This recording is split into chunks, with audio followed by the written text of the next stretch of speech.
Olá, eu sou Renan Freitas e nesse vídeo eu vou falar um pouco sobre os versículos que são omitidos no texto majoritário, né? A gente sabe que no texto eclético são 16 versículos que são omitidos, né? Além dos outros tipos de omissão, como palavras ou até frases, mas o versículo ele não é omitido por inteiro, né? E você vai ver muito que algumas versões, principalmente as que levam o nome do Almeida, elas têm o versículo, mas ele está entre colchetes, né? Isso quer dizer que ele não, assim, a metodologia, né, a tradição daquele texto ali, não, eles acham que provavelmente não estava nos originais, né? Então tem essas pequenas diferenças. E algumas pessoas não sabem, mas o texto majoritário ele também tem alguns versos. São poucos, mas também tem alguns versos que eles são omitidos. Alguns até são diferentes do que o do texto eclético, né? Tem alguns que são iguais, mas tem outros que são diferentes. Então eu vou tratar um pouco sobre isso. O primeiro, ele se encontra em Lucas 17:36, e segundo a família 35, né, o aparato do texto da família 35, esse verso ele não se encontra em 80% dos manuscritos, né? Contando, claro, os manuscritos bizantinos, né? E o texto tem até uma teoria, né, que parece que é a mais provável, né, do porquê que esse verso foi acrescentado, né, no texto, né? E o que mostra que, assim, parece que não houve uma má intenção no acréscimo, né? E aí esse texto, né, 17:36 de Lucas, o texto diz assim: dois estarão no campo, um será tomado e o outro será deixado. Uma coisa assim que, quando eu vi esse texto pela primeira vez, eu falei, ué, esse versículo não está na Bíblia? Como não está na Bíblia esse versículo? Só que eu não tinha percebido, não tinha pesquisado que esse verso está na Bíblia. Só que qual foi a confusão que ocorreu? Na verdade, esse verso não é do livro de Lucas. Esse verso é do livro de Mateus. Tá? Em Mateus 24:40 você pode conferir que é o mesmo versículo.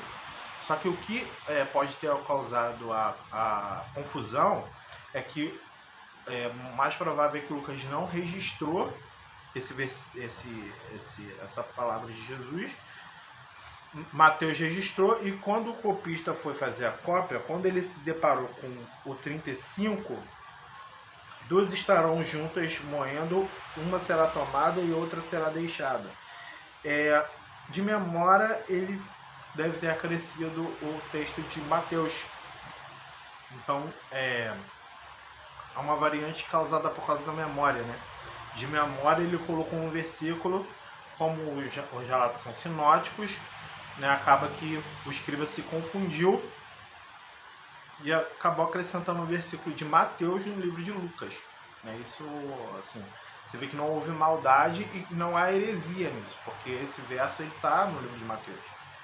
O outro é Atos 8:37, né? Em Atos 8:37 a gente vai ter a história do Filipe, né? E aqui tem aquele texto sobre Isaías 53, né? Batismo e tal. E aí, uma teoria muito interessante sobre esse verso é que, na verdade, ele foi falado, de fato aquilo aconteceu, que está naquele verso, mas não foi registrado, Lucas não registrou. Então, provavelmente, ficou na tradição oral. E essa tradição ela foi para a tradição latina. Então, muitas cópias, muitas traduções do Novo Testamento para o latim acresciam esse texto. Então, acabou que no período em que foi feito o texto de Receptus, né, parece que foi acrescido esse verso, né, por causa dessa tradição. Mas, e também tem uma outra teoria interessante que é com relação aos lecionários, né? Provavelmente esse verso podia estar no lecionário para que a pessoa que está sendo batizada repetisse. Então, no batismo era lido esse trecho e a pessoa que estava sendo batizada, ela repetia a frase de Atos 8:37, né?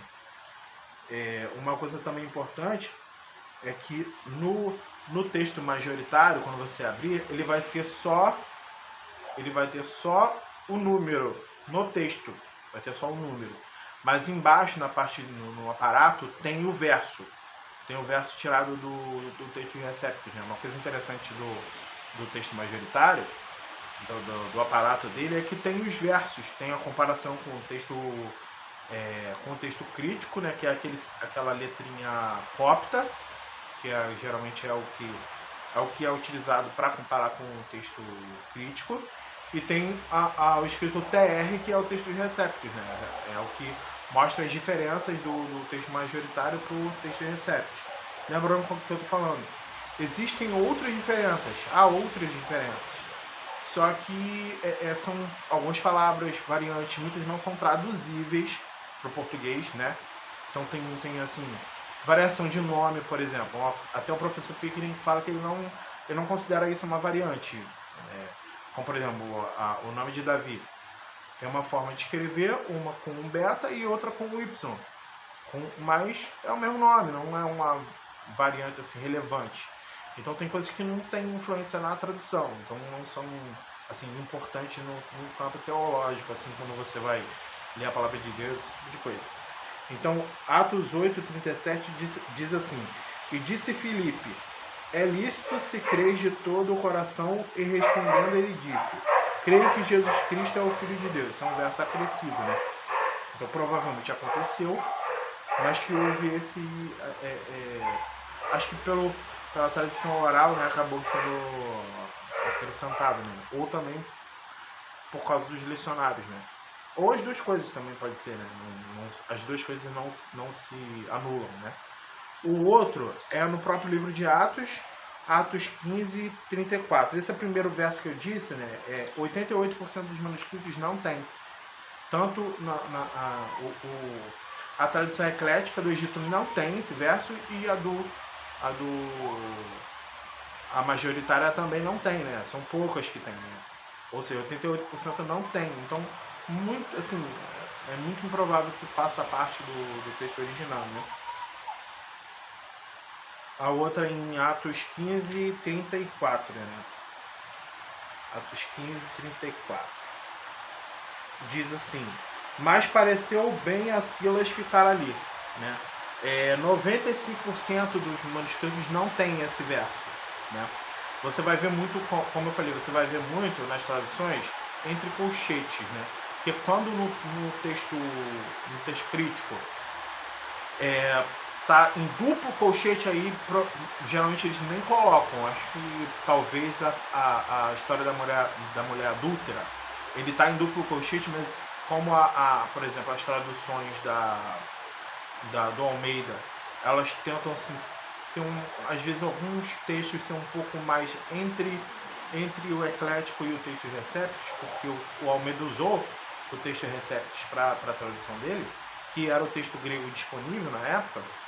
Acaba que para isso não dá um estranhamento no leitor que está acostumado com esse texto, e porque eu acho que deve ter uma certa pressão, né, para não retirar esse texto do Novo Testamento. Mas se você pegar uma Bíblia das Testemunhas de Jeová, que é baseado no texto de Westcott Hort, né, além disso ainda é adulterado além do que o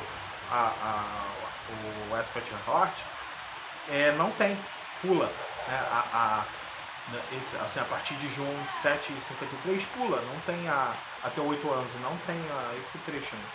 Então 95% dos manuscritos não tem esse versículo, né?